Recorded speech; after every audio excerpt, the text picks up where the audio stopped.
Pretty disturbing news to start the week with. We can now confirm that the former president had a meeting with anti-Semites, people who have made extremely offensive comments about the Holocaust and about the Jewish people as a whole.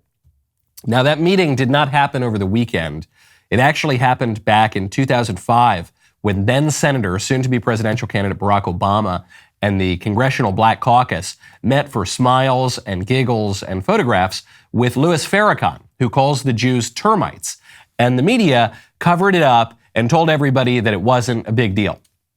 The former president's meeting with the prominent anti-Semites was not confined to one night. It actually took place over the course of 2 decades, when Barack Obama was a registered member of the church of his good friend Jeremiah Wright, until, in Wright's words, quote, "them Jews stopped letting him talk to me."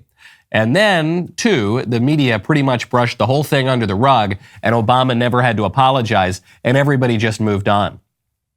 Oh, also, Donald Trump had dinner with his troubled friend of many years, Kanye West, over the weekend, which, according to the media, is an unforgivable sin and makes Trump the second coming of Hitler, which the same media, of course, have already been claiming ceaselessly about Donald Trump for the past 7 years. I'm Michael Knowles. This is The Michael Knowles Show.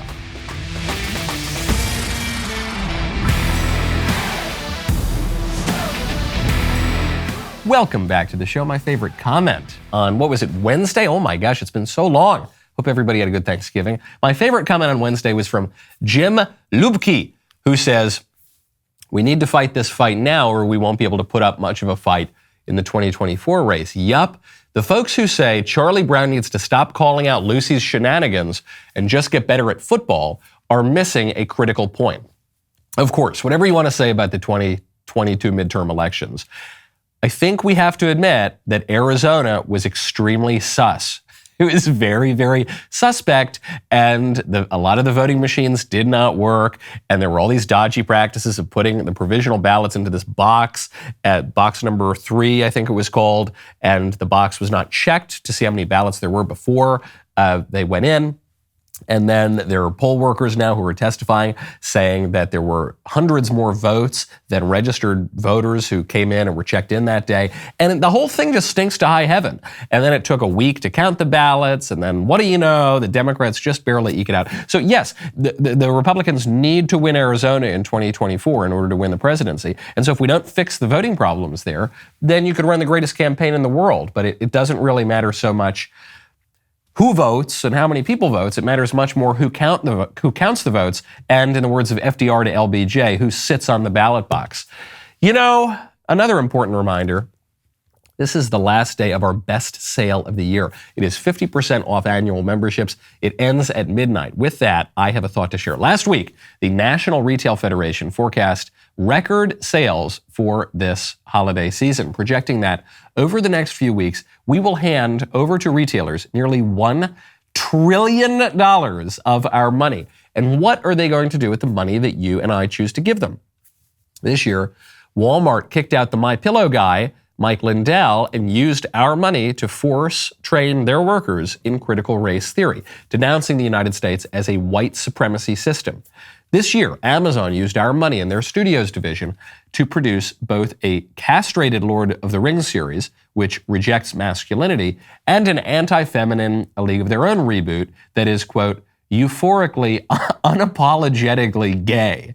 Even this weekend, Disney used consumers' money to release an animated film called Strange World, in which a woke father encourages his 16-year-old son to flirt with another boy. These companies ridicule ideals, shame freedom, and warp a child's conscience. To everyone listening or watching right now, boycotts are not enough, because boycotts are short-term. They come and go in a week, and then these soulless companies get right back to the business of making your morals and your way of life extinct. There is only one thing in a global economy that can reverse the left-hand path of multinational corporations such as Walmart, Amazon, and Disney. Only one thing can tame them, and that is competition.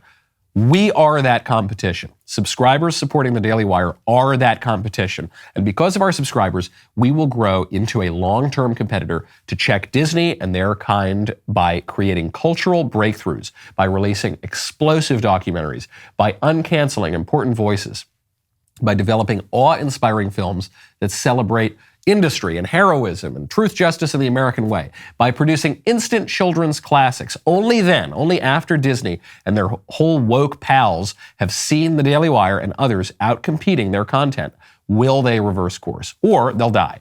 Let me be as transparent as I possibly can be this Cyber Monday. My podcast and those of the other Daily Wire hosts streaming for free on the internet do not generate enough ad revenue for us to compete with Disney's $30 billion entertainment budget. That's what our subscribers do. Our subscribers are concerned citizens who choose to make long-term investments in Daily Wire Plus, funding both cultural wins, such as the halting of transgender surgeries on children at Vanderbilt, and content wins, as in Daily Wire's upcoming blockbuster films and documentaries. We at the Daily Wire are investing everything in this to put government, big tech, and Hollywood back on their best behavior. You can join us for less than $100 right now. Invest long-term in the Daily Wire today with 50% off new memberships and gift memberships for your loved ones until 11:59 and 59 seconds tonight. It's easier than ever to get great content and finance our mission to help you and your loved ones live more freely. Wow. Did I sell you on that? Are you going to buy a subscription? You absolutely should. The latest tempest in a teapot, Donald Trump is a Nazi. Why is Donald Trump a Nazi? Well, because he had dinner with Kanye West, who's a Nazi. And Kanye West brought his friends who are Nazis, and therefore Donald Trump's a Nazi. That's the headline, okay? That's what people are telling you. What happened? Well, here's how Trump describes it on Truth Social. He says, this past week, Kanye West called me to have dinner at Mar-a-Lago. Shortly thereafter, he unexpectedly showed up with 3 of his friends, whom I knew nothing about. We had dinner on Tuesday evening with many members present on the back patio. The dinner was quick and uneventful. They then left for the airport. Okay, sounds about right. But there were these problems because apparently Trump brought these guys who have said all sorts of terrible, offensive things, and so therefore Trump is a Nazi, right? That's what they said. So then Trump goes on. He says, so I help a seriously troubled man who just happens to be black, yay, Kanye West, who has been decimated in his business and virtually everything else, and who has always been good to me by allowing his request for a meeting at Mar-a-Lago alone so that I can give him some very much needed advice. He shows up with 3 people, 2 of whom I didn't know, the other a political person who I hadn't seen in years. I told him, don't run for office, a total waste of time, can't win. Fake news went crazy. Okay, but the libs aren't buying it. They're saying, no, Trump, he's a Nazi. It's the same thing they've been saying for 7 years. What do you think is more likely? Two reads on this dinner. The first read is what Donald Trump said. His friend of many years, who's been very good to him, who clearly has troubles, and who has just had his entire net worth basically wiped away, asked for a meeting, and Trump said, okay, come, we'll have dinner and I'll give you some advice. Or Trump is secretly plotting the Nazi takeover of the United States because he hates Jews. He hates Jews. That's why his daughter converted to Judaism. That's why his grandkids are Jewish. And that's why there's a town named after him in Israel. And that's why he pushed the Abraham Accords. And which of those two is more likely? Obviously, it's the former. It's just a complete tempest in a teapot. It's another ridiculous attempt to attack Donald Trump. And frankly, I think it probably helps Trump because Trump's biggest competitor right now on the right is not Kanye West, I don't think. I think it is probably Ron DeSantis. A lot of Trump's supporters and former supporters have gravitated toward Ron DeSantis. And one of the arguments for Trump over Ron DeSantis is that Trump is the one that they really hate. Trump is the one that the libs really want to get. He's the real threat. They're throwing all of their firepower at Trump. And this seems to back that up. They're just still trying to destroy Donald Trump. So I don't think you need to, throw the man away and say, oh my gosh, he had this dinner. You're going to see 10 more of these episodes before the year is through. And don't forget, we get 2 years until the presidential election. Speaking of the Nazis, Alyssa Millano is taking a stand. She's taking a stand against fascism and hate and white supremacy. She's giving back her Tesla. Here's what Alyssa Millano said. She said, I gave back my Tesla. I bought the VW electric vehicle. I love it. I'm not sure how advertisers can buy space on Twitter. Publicly traded companies' products being pushed in alignment with hate and white supremacy does not seem to be a winning business model. I don't know if Alyssa Millano is a huge history buff, but VW has a little bit more of a sordid history than Tesla does. VW, of course, was founded by Adolf Hitler himself and the Nazi Party. It means the People's Wagon, Volkswagen. But, of course, she doesn't know this. She doesn't know anything. This reminds me that people, very prominent people in public life, have absolutely no historical frame of reference or memory. Okay, everything is just in this perpetual now, this perpetual sort of mania that we're in. And so people forget about ancient history or medieval history. Hitler founded Volkswagen less than 100 years ago. Doesn't matter. There's just this perpetual now. And you're seeing this accelerate. You're seeing this accelerate in Canada, actually. Justin Trudeau, I referenced this a little bit last week. Justin Trudeau is now the first world leader to go on a drag race show.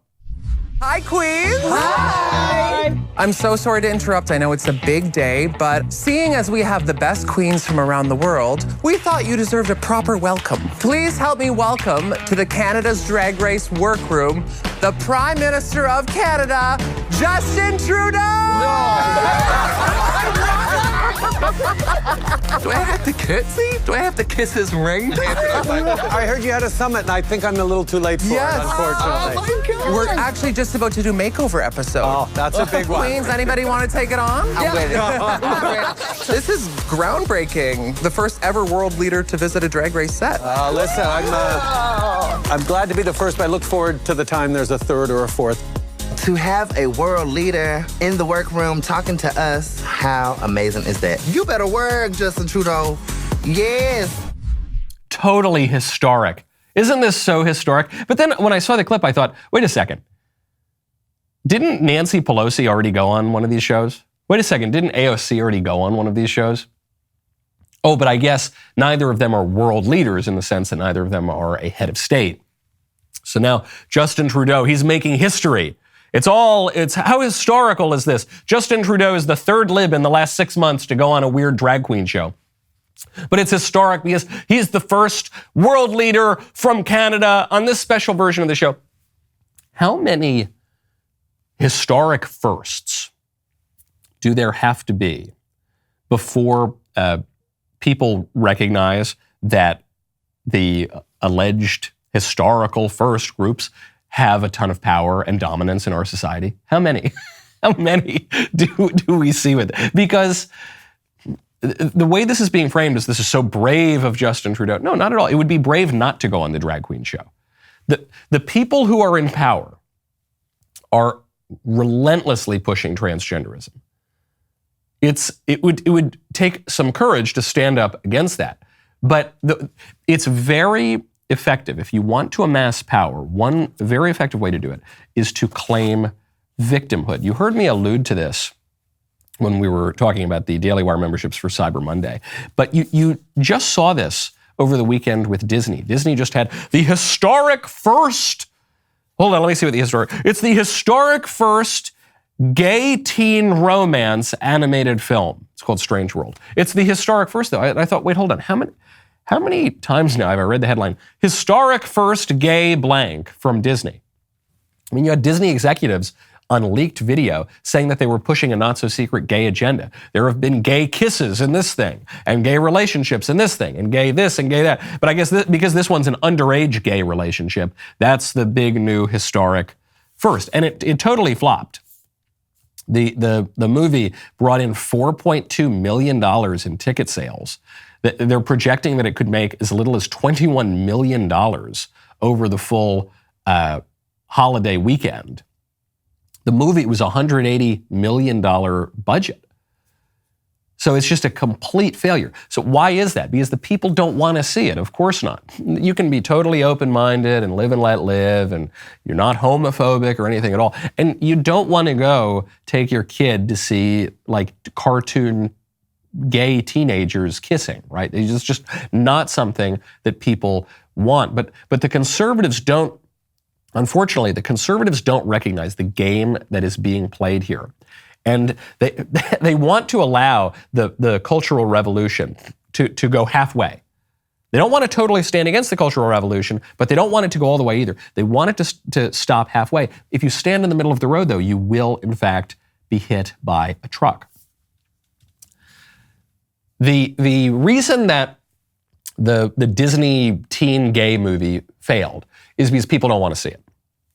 But the reason it was made in the first place is that the entire culture has normalized homosexuality. But the problem is, if you normalize homosexuality, then you have to normalize it for young people too.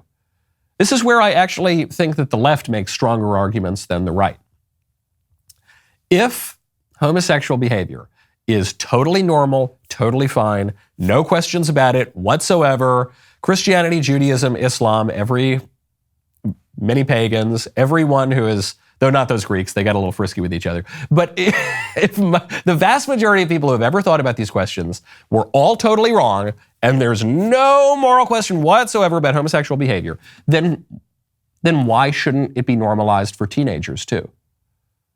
People develop romantic feelings when they're teenagers.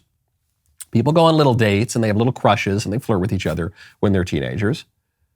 So why would we now be saying, well, no, you're only allowed to have representations of crushes and dates and teen romances for straight couples, not gay couples? Why would we? That wouldn't make any sense.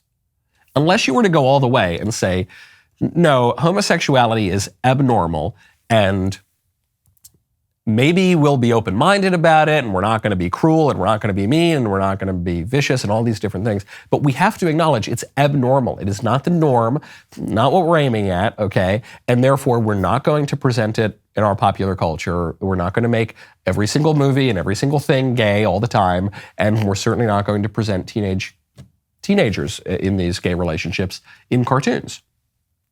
But I don't think the conservatives are willing to go there. Do you?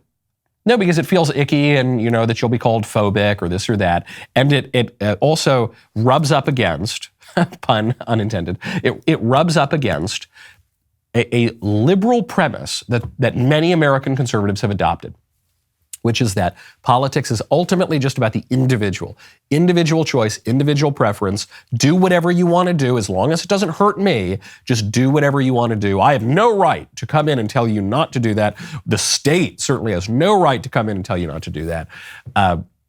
You just have a sort of radical individual autonomy. Now, that is not traditionally a conservative point of view. That is a liberal point of view, okay? That is the consequences of John Locke. Okay, the conservatives traditionally tend to go a little more for the Aristotle idea. You know, they tend to go a little bit more for the idea that man is a political being, we're a social being. We obviously are influenced by one another. There obviously are norms and standards in society, and there always will be. And so we need to just agree on what those are, and hopefully we have better standards and not worse standards, right? The reason that I think the libs are going to win is not because the libs are omnipotent, or the libs are so smart, or the libs, I think the reason that the libs right now are more likely to win on these cultural issues is because the conservatives don't have any clarity on it. And they don't see how far back on the slippery slope you got to go to stop this sort of stuff. Because it's a pretty far ways back. And so, as a result, this movie's going to bomb, and you know what? You're going to get another gay teen cartoon. And that one's probably going to bomb too, and you're going to get another gay teen cartoon. And it's just going to keep going because the libs are determined to normalize this sort of thing, and the conservatives are not going to resist it. A very, very effective way, as I mentioned, to amass power is to claim victimhood.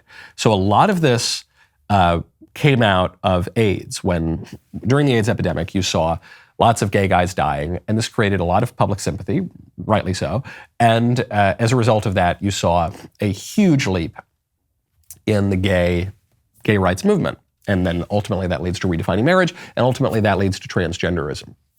But sometimes, because this is an effective political tactic, sometimes people just fake it. A lot of times people just fake it, actually. So over the last month, there's a gay bar in Hell's Kitchen. It's called Vers. V-E-R-S, VERS. And they've had 4 separate incidents of an individual throwing bricks through the windows. Awful, terrible, homophobic attack, right? Well, according to borough president in New York, the epidemic of LGBTQ plus violence is national. A well-known gay bar on Manhattan's West Side has been attacked repeatedly in recent weeks. We cannot stand for this. According to a city council member, this man, and they showed a picture of the guy, this man has thrown bricks at the window of VERS Bar 4 times in recent weeks.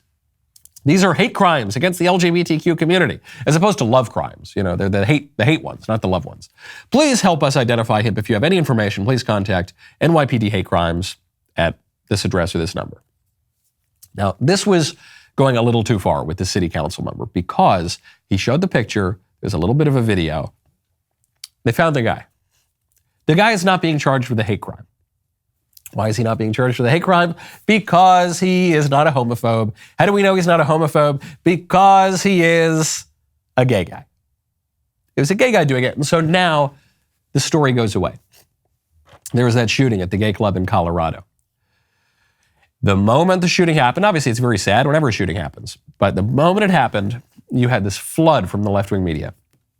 They said, this is a homophobic attack. This is the result of people like those over at the Daily Wire who oppose the LGBTQ agenda. These are people who have blood on your hands, all you evil conservatives. Then what happened? Turns out the shooter is a member of the LGBTQ community, and the shooter identifies as non-binary. And then what happened? The story completely disappeared. Completely disappeared. Okay. It was just Jussie Smollett. This is a homophobic, anti-black attack in the south side of Chicago, which is MAGA country, and there were white supremacists with nooses. Okay, this isn't totally checking out. But they still pushed the story. And then when it became clear he made the whole thing up, the story just went away. And it's important for people to recognize this. When you're reading the news, you have to recognize that, yes, the stories are probably not being reported accurately. So yes, they spread fake news in that way. But it goes even further. The only reason you are seeing certain stories is to push an agenda. Newspapers have editors, okay? The reason that these stories end up there in the first place, the reason you've heard of these stories is because they're pushing an agenda. You see this in every news story. Forget about the gay stuff or the race stuff or whatever. You see this with the war in Ukraine. Why is it that the war in Ukraine is the only war that anyone's really heard about in recent years? It's not because it's the only war going on. There are plenty of wars going on. In Arabia, in Africa, in Asia. There are wars going on all over the place. You're hearing about that war because it more directly involves the United States, even though the U.S. doesn't want to admit it. And 2, because the West feels an interest, the United States feels a national interest in that war. And so you're seeing a ton of it. That is why that is appearing to you, and it's why it's even in your own perception, okay? So it helps to be able to see through these sorts of things. And when you see shifts in power, that's especially when it becomes clear, because all of the things that the side that was in power have been whining on and prattling on about for months and months and years, all of a sudden, when they totally back away from them, you realize how hollow their claims were to begin with. I'll give you a concrete example of this. Adam Schiff and the Democrats. You've heard the Democrats talking about how there are terrible threats, existential threats to our sacred democracy. And the threats are when you question how they rigged the elections. but also, if you refuse to go along with certain congressional subpoenas, if we mock the January 6th committee, that's a grave threat to our sacred democracy until the Republicans take charge. If you are subpoenaed by Republicans when they take over, will you comply? We'll have to consider the validity of the subpoena. But I would certainly view my obligation, the administration's obligation, to follow the law. And the fact that they have disrespected the law is not a precedent I would hope that would be broadly followed. But we'll have to look at the legitimacy or lack of legitimacy of what they do. Well, it would depend on the legitimacy of the subpoena. Oh, okay. It would depend on the. I was just told 6 months ago that if Steve Bannon or whoever, if some right-winger does not go along with some completely ridiculous partisan committee, like the January 6th committee, which was all Democrats, and then 2 fake Republicans, Liz Cheney and Adam Kinzinger, who effectively are just Democrats. If Republicans don't go along with this Stalin show trial, that we're a terrible threat to our sacred democracy. But now the Republicans get a bare majority in the House. You know that their committees are going to have to be bipartisan committees. They say, hey, Adam Schiff, you've been pushing a lot of this BS in the last 6-7 years. Are you going to go along with a subpoena? You're a member of the House yourself. He says, well, we'll see. We'll see how it goes. Okay. On Friday, we released the first 2 episodes of the brand new biblical series by Jordan B. Peterson. This series is called Exodus. In it, Jordan Peterson sits down with other scholars to read the book of Exodus and discuss what it means and why it remains significant thousands of years after it was written. Scholars at the table include Dennis Prager, Jonathan Peugeot, and many more. There will be new episodes releasing weekly. Trust me, you do not want to miss it. Check out the trailer. In the beginning, God created the heavens and the earth. Turns out that a book is more durable than stone. It's more durable than a castle. It's more durable than an empire. You don't get away with anything. And so you might think you can bend the fabric of reality and that you can treat people instrumentally and that you can bow to the tyrant and violate your conscience without cost. You will pay the piper. It's going to call you out of that slavery into freedom, even if that pulls you into the desert. God is ethic-centered, not ethnic-centered. Well, do you want the Pharaoh on your side or do you want God on your side? That's kind of the question.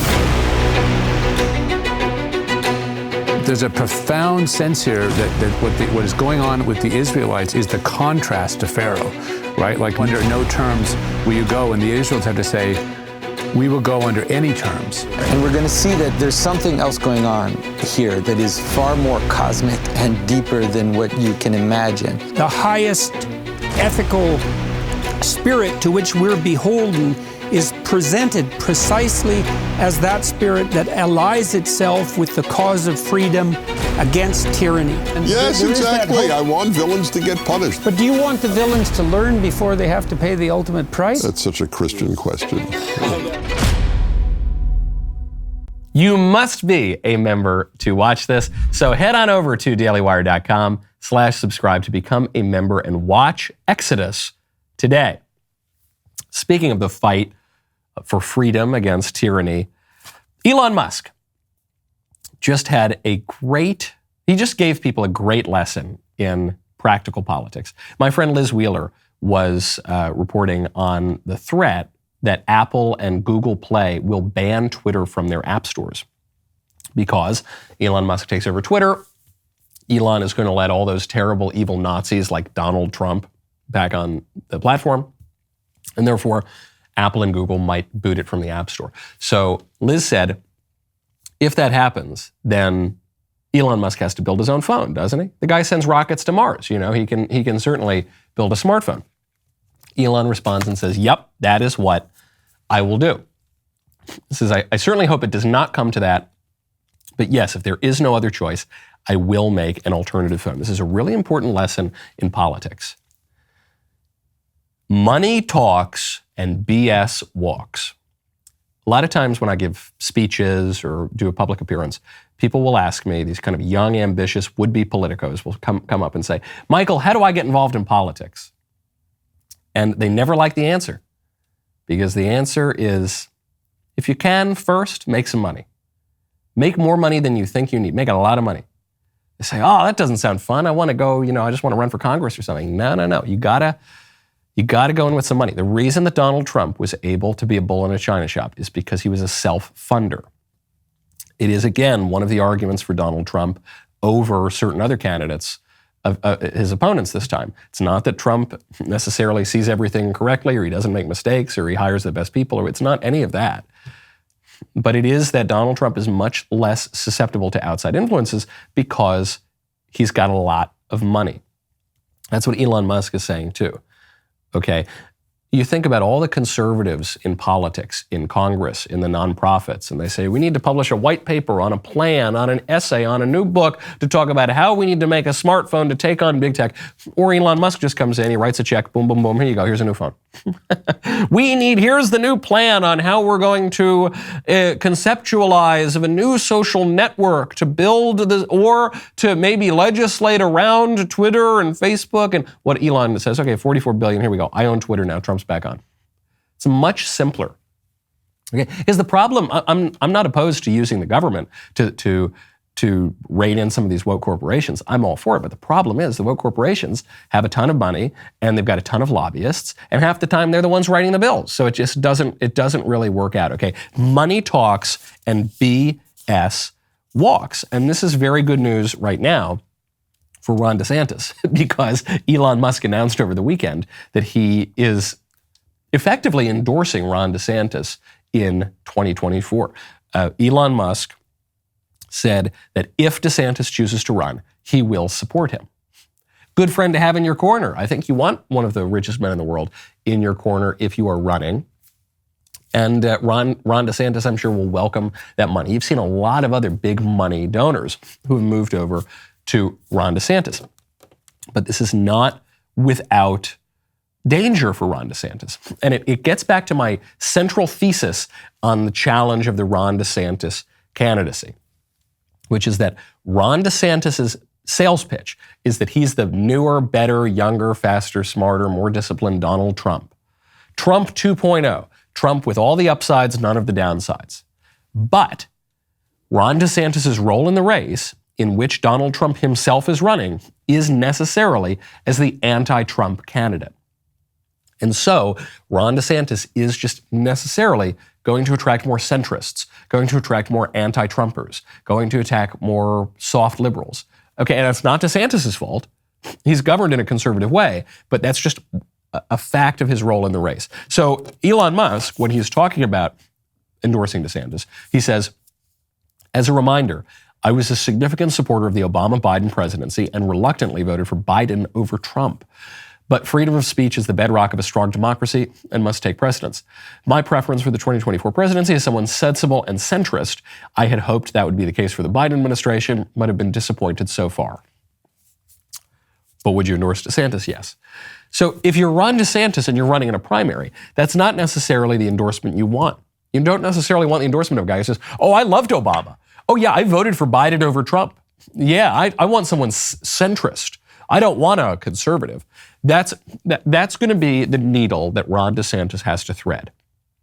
So right now, you're seeing a huge swing of support. I mean, virtually every conservative pundit in the country is endorsing Ron DeSantis at this point. I think I'm the last pundit in America, the last conservative media figure who has said, hey guys, the election's 2 years out. I'm not endorsing someone 2 years out in a primary before we have any of the actual primary fights. But in terms of the media, they've gone hard for DeSantis.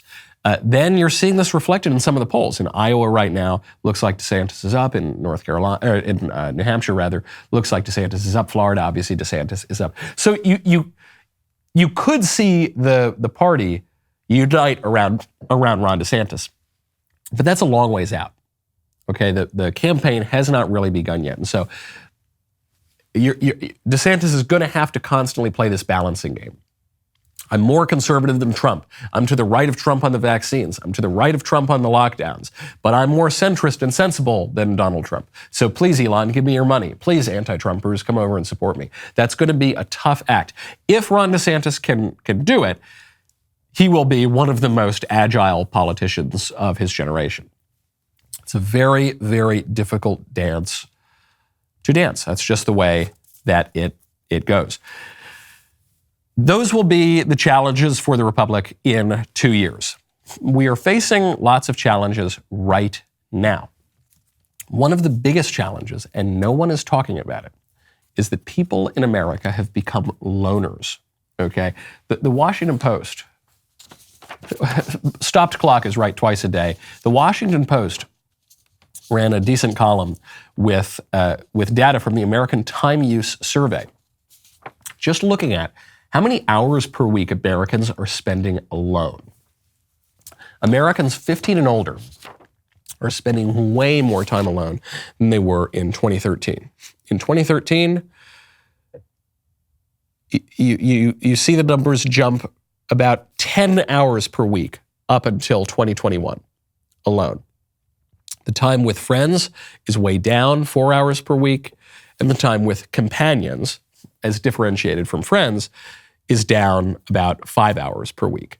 Now, part of this is obviously COVID, because the government told us that we couldn't go out and see our family or see our friends or go to holidays or do anything for 2 years. But COVID is over. And for sensible people, COVID was over within 6 months. So it doesn't quite explain how in 2021 this was still a problem and what's going on right now. The other issue here is that because of technology, people feel like they are with other people when in fact they are not. So they'll say, well, I'm on this social network, so I sort of feel like I'm with people, but I'm not. I'm actually alone in my room. Or maybe I go on to some chat or stream or even a Zoom call, but you're not really with other people. And this gets to that same issue we were talking about earlier in the show as to why the conservatives are probably going to lose on so many of these cultural issues. It's because there are two distinct visions here, okay? There's the John Locke vision, the liberal vision, classical liberal, new liberal, all the liberal visions, which is that man is essentially an individual. Then there is the traditional vision, the conservative vision, that man is not really ultimately an individual. Man is ultimately social, pairing, political. And the problem with that difference in visions is that both the conservatives and the liberals very often agree with the liberal vision, that we're just ultimately individuals, born out of nothing, floating as atoms in the air, no obligations to anybody, just do whatever you want, define your own identity, make yourself your own God, define your own moral order, just you do you. And it's so corrosive, it's like acid. It just destroys every institution. Because then marriage, family, ceases to be a network of obligations and duties that bind people together, but it becomes just a sort of nice companionship to augment your life. And then the moment that the marriage turns a little sour, you start to get the 7-year itch or something, and you say, oh, this marriage is sort of bothering me now. These kids, they're sort of a hassle. Well, what do? You just dissolve the marriage. That's where you get skyrocketing divorce. That's where you get no-fault divorce. When marriage and family cease to be a series of obligations and duties and normative behaviors, and it just becomes, if it feels good, do it, that's when you get the complete redefinition of marriage. To say, no, it's no longer the union of one man and one woman for the good of the spouses and the sake of the generation and education of children. No, it's just two people who like spending time together. Love is love or whatever, until it's not, and then you can break up and find somebody else. It's so corrosive. When society ceases to be that bond of duties and obligations, then we lose the sense, as even John Kennedy pointed out, of ask not what your country will do for you, but what you should do for your country. Then the country just becomes the place where I live, where I could make some money and feel good. And as long as I'm making money and feeling good, okay, great. The moment I'm not, whatever, I'll go someplace else. The nation's borders dissolve, the nation's people dissolve, the nation's tradition, the nation's vision, the nation's animating principle. It all just dissolves, okay? And you don't need to go very far to see that. I actually prefer spending time by myself a lot, because I just get tired, I work, I travel. I kind of like to stay home a lot, read some books, have a cigar. Often I will force myself to go out. Not because I necessarily want to, but I know that it's good for me, okay? It is good for you to go out, see people. You should go to church for lots of reasons, but it's good to go to church also for community. It's good to go out to a bar every now and again to see people. It's good to go out into the public square. It's good to go out and see a movie. It's good to go do stuff. It's good to go to the parties, okay? We've got Christmas coming up. Everyone's going to start throwing Christmas parties already because we have total Advent erasure and everyone just likes to jump ahead, and Mariah Carey is going to be everywhere pretty soon. Well, you should go to those things, okay? Because as Americans spend more time alone, they become more miserable, they go crazier, and you get lost in your own delusions. And that's why we now have a crazy, delusional country. If the price of your Thanksgiving meal has left a bad taste in your mouth, remember, it is completely normal to keep paying more and more for the same things, right? Wrong. Well, right now, the Daily Wire Cyber Week sale is on, and everything in our shop is 40% off. That's right, 40% off.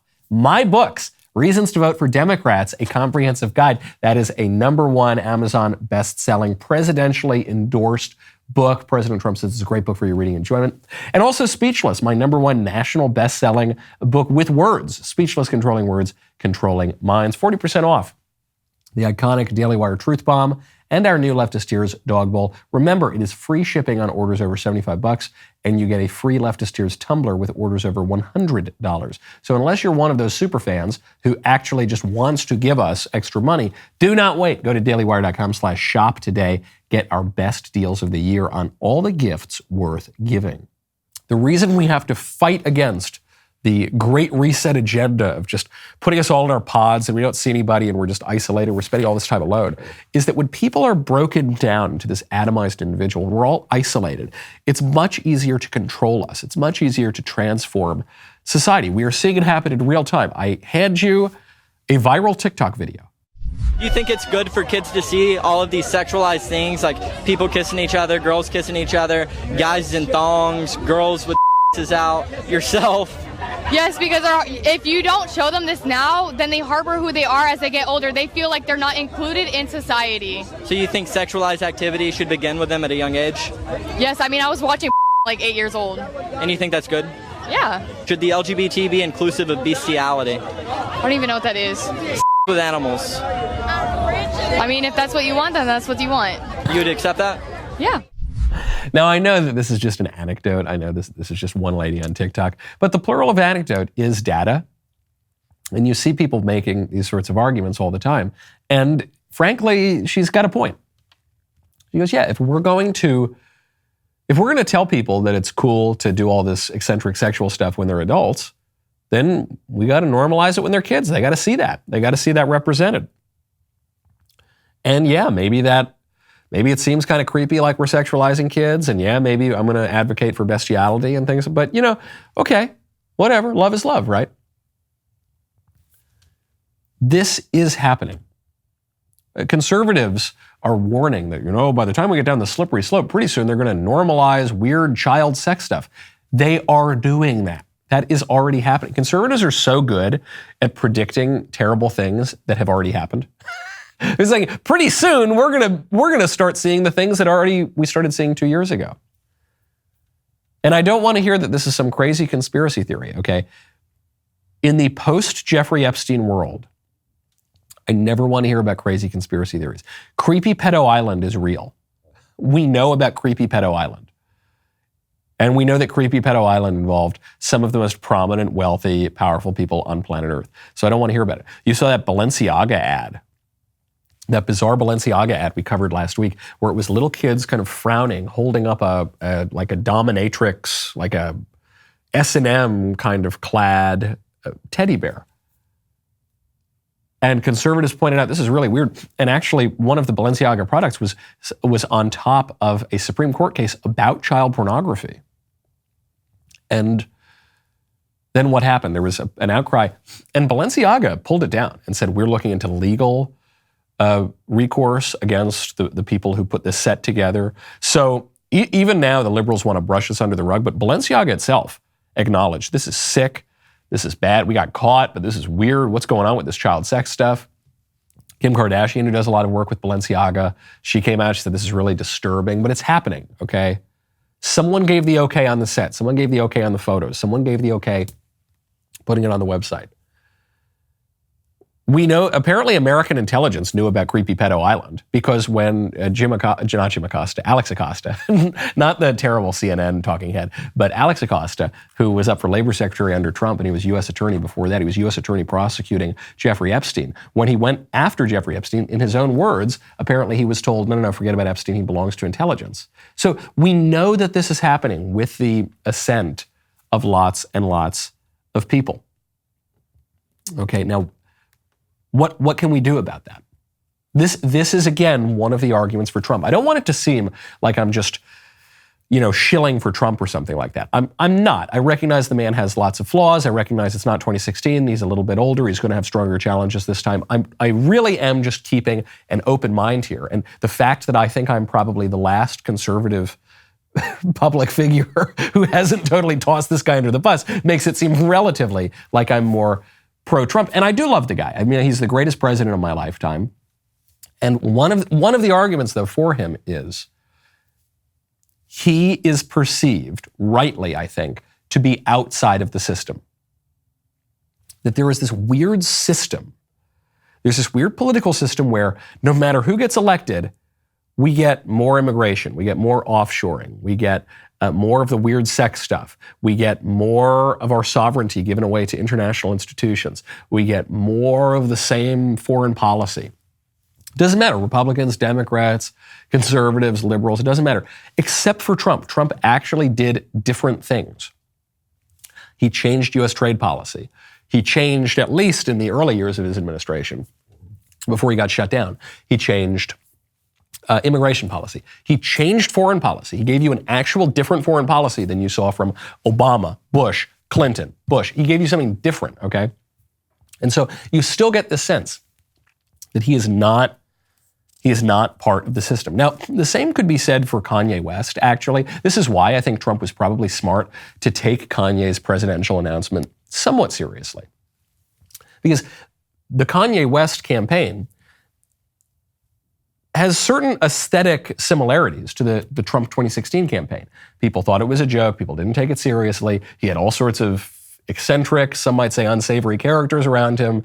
There are some similarities there.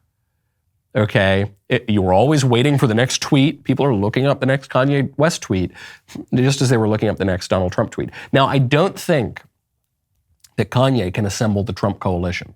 I just don't see how he does that. There was a path for Trump to do that in 2016, and it was basically just to be Pat Buchanan.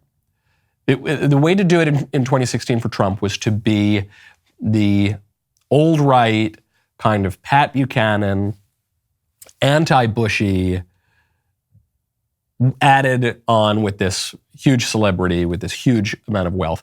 I don't know that you see that from Kanye. I think Kanye is a little trippy in some of the things he talks about. When you hear Kanye talk about his political program, it's not as basic as Trump. Build the wall, fix trade, stop the stupid wars. Kanye's is much more out there and kind of esoteric. And so I don't really see that happening. But that is the appeal. To a Trump or even a Kanye, the appeal is, wow, this system is really sick and broken, and I don't like it. I want to vote for an alternative because I feel like I'm being played. And no matter which suit I vote for, with the red tie or the blue tie, we're getting effectively the same sorts of things, okay? The argument for Trump was that Trump wasn't really a Republican, that Trump had this hostile takeover with the Republican Party, and that the relationship of Trump to the Republican Party was sort of a quid pro quo. Oh, he helps us win an election. Okay, the party gives me something of an organization, but they're not the same thing. They don't really like each other, okay? Now, speaking of quid pro quos, this is a story I wanted to get to last week. The Biden administration is being accused of engaging in a quid pro quo with the Saudis, that the Saudi government assassinated this guy, Jamal Khashoggi, who was portrayed in the West by our propaganda media as this intrepid journalist standing up, speaking truth to power. That wasn't really true. He was just a Saudi spy and a political operative. But that was the way he was presented in the West. And so there's a lot of pressure on Biden to punish Mohammed bin Salman, who's the leader of Saudi Arabia. But Biden can't punish Mohammed bin Salman because we rely on Saudi Arabia right now to help fix the oil prices. And because Saudi Arabia has been a longtime ally. So what happened? The Biden administration has said we are not going to hold MBS and Saudi Arabia accountable for the killing of Jamal Khashoggi. Now he's being accused of a quid pro quo. Is there any quid pro quo behind that we're being nicer to them and they might cooperate? There's no quid pro quo. I think the decision on the immunity was a strict legal decision by the lawyers about him becoming a prime minister, and a determination that was made by the lawyers. That was not done by policymakers, but really just a legal one. As far as their decision to cut, you and I may disagree on that. I think that a 2 million cut announcement at the time we did not believe was warranted. I think that prices were at about 88 or 87 when they announced that. It went up to almost $100 and settled back down, mostly because, when you announce a cut at 2 million, what we all know is that 2 million is not going to be cut, and most countries are not in a position to cut production and definitely not cut exports. So I think that where their deliberations are not connected to the policymaking. So it's absolutely not a quid pro quo. Okay, this was just we were following the law, and just that's why we can't hold this guy accountable in any sort of way for killing this spy in Turkey, and it has nothing to do with the oil and nothing to do with our longstanding relationship. What are you talking about, bro? This is so stupid, and nobody believes it for a second. Of course, it's a quid pro quo. All of politics is a quid pro quo. Certainly, when we're talking about international politics. That's what it is, okay? We need something from Saudi Arabia. Saudi Arabia needs something from us, and then you negotiate, and that's it. By the way, this was another of the arguments for Trump, was the art of the deal. Now, some people will say, well, he didn't get the art of the deal done quite as well as I wanted him to. And so, regardless of the reality of it, I'm just saying that was the argument, is that Trump looked at politics not as this pie-in-the-sky, grandiose sort of liberal vision, but he said, look, I'm going to fix that. Look, we can negotiate here. Get off your high horse. We're just going to talk. Okay, we're going to get things done, all right? And I think that is how the conservatives, as we look ahead at what's going to be the longest presidential primary ever, as we look at these candidates, I think we all need to get off our high horse a little bit. I think we need to back away from the Donald Trump he's a Nazi, evil, terrible, worst president, and back away from the Ron DeSantis is just an establishment shill. He's basically just Jeb Bush or whatever, and back away from all the other candidates who could run, and just say, look, we got some good options here.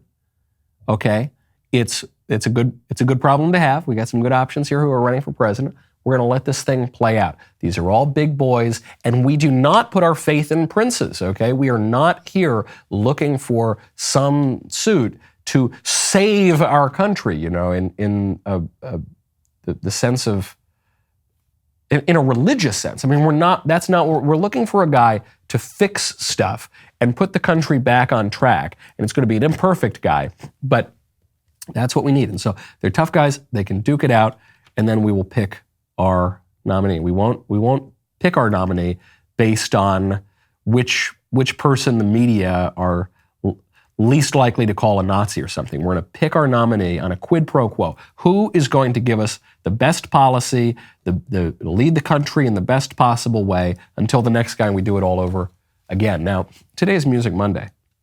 Speaking of cultural matters, I'm a hip-hop total music maven. And so usually we go straight to the member block here. This is where I leave all of you hoi polloi on YouTube who are too cheap to shell out $1 for the Daily Wire membership. But not today. It's Cyber Monday, all right? So we're going to leave this open right now. You should never miss another member block, okay? Click the link in the description for 50% off new memberships and gift memberships for your loved ones until 11:59 and 59 seconds tonight. And join us. Have yourself a merry little Christmas. Get Ben Davies in here. I said it. Let your heart I'm so filled with rage. For those of you who I'm taking my earpiece out. For those of you who have not tuned into the member block before, as we transition into the member block, my producer, Ben Davies, plays a song, and this, that, or the other thing. But one thing he's been doing recently, he's been playing Christmas music. And I said, you don't play Christmas music until Christmas. Because to do so before Thanksgiving is obviously ridiculous. To do so before Christmas is Advent erasure. It is not Christmas. Jesus Christ is not yet born. Well, he is born, but we're not recognizing that as part of the liturgical year yet. You wait until Christmas, and until Christmas, you play O Come, Emmanuel, or Come Thou Long Expected Jesus. And I said, when they did it again, they did it to me last week, and I said, Ben Davies, the next time you play Christmas music in that transition, you are fired from this company. Oh, I know it's the Advent season, and I'm supposed to cultivate a spirit of resignation, I'm supposed to cultivate a spirit of charity, but maybe maybe I'll leave it up to the members, not to all of you hoi polloi out there who are contemplating, do I get a membership? Do I join the creme de la creme, the inner circle of the Michael Knowles Show? But the members, if you think that I should grant a reprieve and a pardon to Ben Davies this time, maybe I will. Maybe. If not,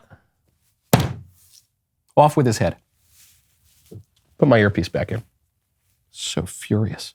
Oh, I'm shaking. I'm literally shaking. What was everybody saying today? Let's see. O Come All Ye Faithful, Itachi of Kanoha says, O Come All Ye Faithful, another Advent song. That's true. Okay, that's the third option. Let's see.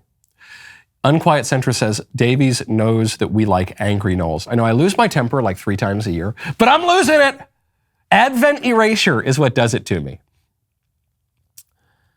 Okay, Zuby, Michael drew a Christmas music line and Ben Davies not only crossed that line, but demolished it. I know this is the problem is I'm going to look like Obama now if I don't fire him. Because remember Obama said, well, if Bashar Assad uses certain weapons in Syria, that would be a red line. And then what happened? Bashar Assad used the weapons, crossed the red line, and Obama did nothing. So now I'm going to look like Obama if I don't fire him. You let me know. You let me know, members, if I should fire Davies over this. I'm furious. Advent, you don't mess with sick Michael. I know. Well, this is the problem. You can probably hear that I'm a little bit stuffy. I went up to visit my in-laws. I went up with my wife and my 2 children, and we saw my sister-in-law and her 2 children and the whole family. But little kids are just petri dishes. They're petri dishes filled with every sickness, variants of COVID that do not yet exist, or that have not been classified. And then what the kids do is they just climb all over you and like spit on you and just they're drooly and it's, yeah. Anyway, I'll try to get better soon. Let's see. Ben deserves a pardon, says Barrel of Monkeys. We'll see. We'll see about that. Elizabeth, good night from South Korea. Merry Christmas, everybody. Not going to wait, Michael. Are you really in South Korea? That's very impressive. Let's see. Pardon. All right, a lot of people are saying, pardon Ben Davies. I don't know. No, Roomba with a gun says, Michael, don't squish. You taught me that last week. Fire your producer. Maybe I should. I don't know. I'm really torn on all of this, guys. Pardon Davies. Okay, it's starting to trend. All right. You're being too nice to Ben Davies, so I'm going to turn away from that. I don't want to see that. There were also a couple updates from the elections that I meant to get to last week and we haven't had time, but I'll give it to you, the creme de la creme, the inner circle here. So, there's still 2 House races that have not yet been decided. How many days are we after the election day right now? Like 3 weeks after the election? But there have been some wins. My friend Lauren Boebert has won her race in Colorado. So I really like Lauren Boebert. She is now going to be a 2-term congressman. Hopefully she'll be there a lot longer after that. But she faced this really tough battle in this last election. And the media made a huge deal of it. We're going to get Lauren Boebert. They hate her guts because she's a rock-ribbed conservative. And so they were just really gunning after her. And you heard this is going to be a huge upset. And then her opponent conceded and the story went away. But we should spike the football. The libs, they thought they had her. They were so excited. Then the whole thing went away when she won. But I think we should give her a round of applause because that was good. They really went after this woman with everything they had, and she beat them, which I love. Okay, let's get to the song.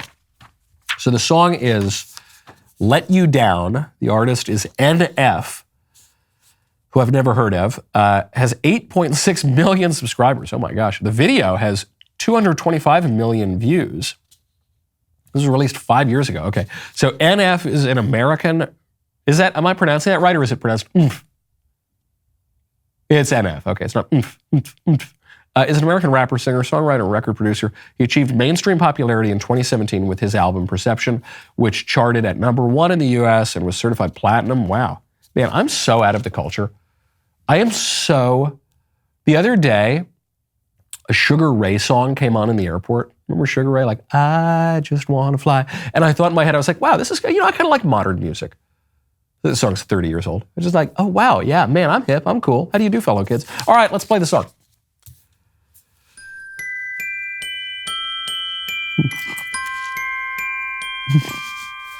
I don't want a lot for Christmas. There is just one thing I need. You know, and paradoxically, that actually sort of mitigates my fury at Ben Davies, because you really got me. Is that the new Rickroll? I think the new Rickroll is just going to be that stupid Mariah Carey song that people start playing in August, and then that goes through. Wow, really good. Listen, I know this is a controversial opinion. This is probably going to be much more controversial than anything I've said today about Donald Trump or Kanye West or anything like that. I kind of like the Mariah Carey song. I kind of like it. It's happy, it's bubbly, it's pop. What's wrong? Let's see. Off with it. Well played, Ben, says Avi. Yeah, that's pretty funny. Well played. That's good. Look. Ben Davies says we still have a real song. We actually do have the other song? All right, let's get to the other song. Feels like we're on the edge right now. I wish that I could say I'm proud. Have I heard this one? I'm sorry that I let you down. All these voices in my head get loud. I wish that I could shut them out. I'm sorry that I let you down. Let you down. Yeah. I guess I'm a disappointment. Doing everything I can, I don't wanna make you disappointed. It's annoying.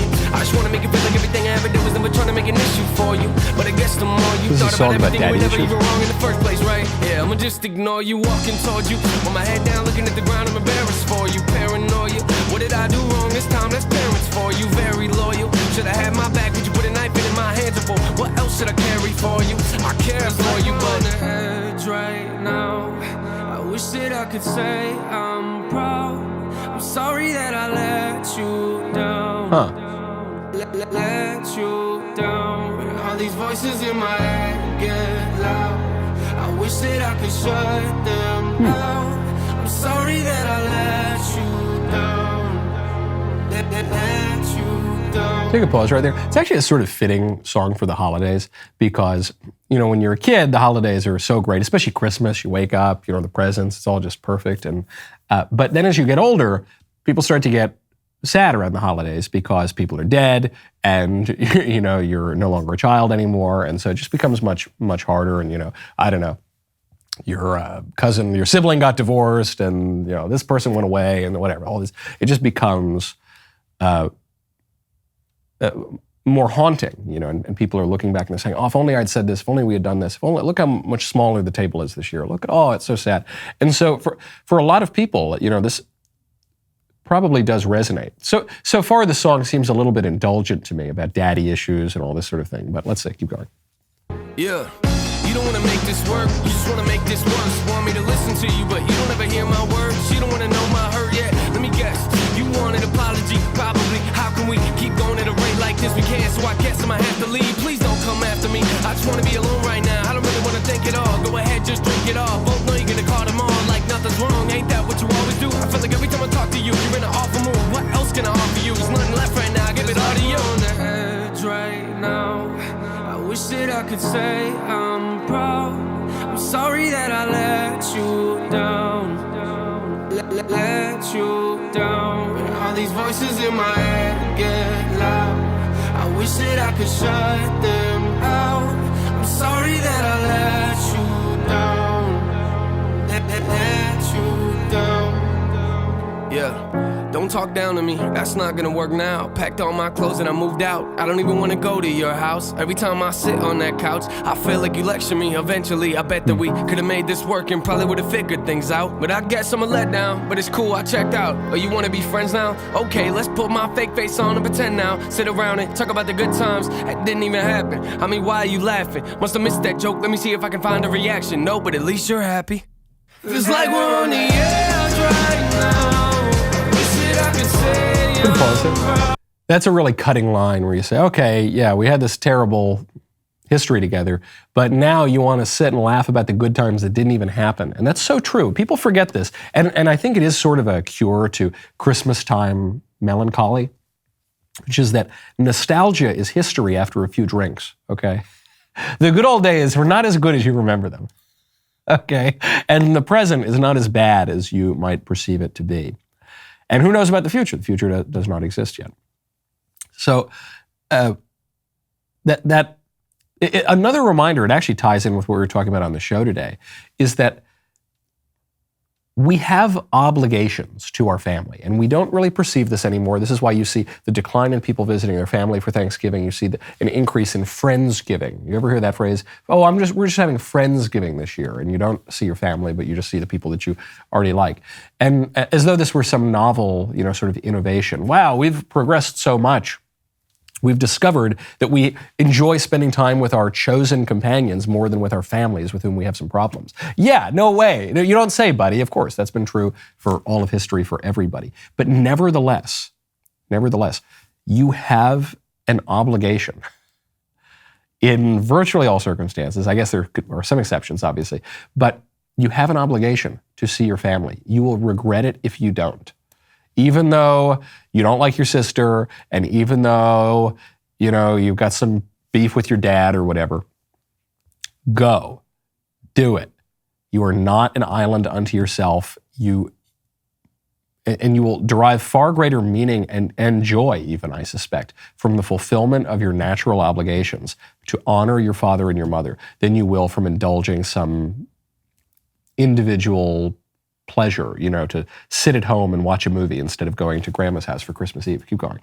Sorry that I let you down. Oh, I let you down. All these voices in my head get loud, and I wish that I could shut them out. Sorry that I let you down. Oh, I let you down.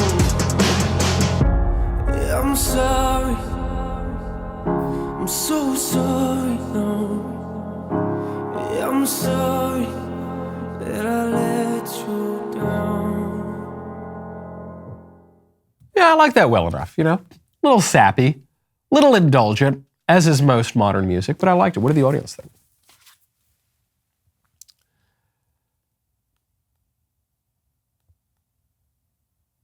Tra-la-la. Oh, it looks like the comments froze up. They froze. There are probably too many people here checking it out, heading on over to the member block. Let's see. Arun says, hey, my meeting was canceled. Hey, Arun, what's up? Coming back. Arun, one of the real stars of the Michael Knowles show member group. Did we find out how to pronounce NF? Yeah, I'm going to continue to say oomph. That's kind of cool. Oomph, oomph. Flying Mayan says, I like the Mariah Carey song too. I do not apologize for saying it, nor do I. I'd listen to Mariah Carey all day over The Little Drummer Boy. I cannot agree with that, Becca. There's a great version of The Little Drummer Boy where Bing Crosby was already kind of old and David Bowie, for some reason, is singing it.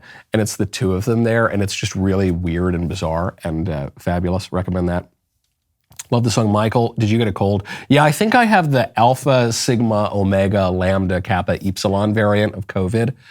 That's the one where you just permanently have COVID. And it's especially true if you have two children under the age of 2. You just permanently have it. And so I think I need to smoke some more cigars. Just blast that smoke through my congestion. Let's see. Dernhelm of Rohan says, Michael, no, it's an overplayed, cheesy, not well-written, sappy, stupid romance song that bills itself as Christmas. That is true of most modern Christmas celebrations, okay? So if you're going to get rid of that, you're going to get rid of most of what goes on in the public square. Okay, I'm Michael Knowles. This is The Michael Knowles Show. We'll see you tomorrow.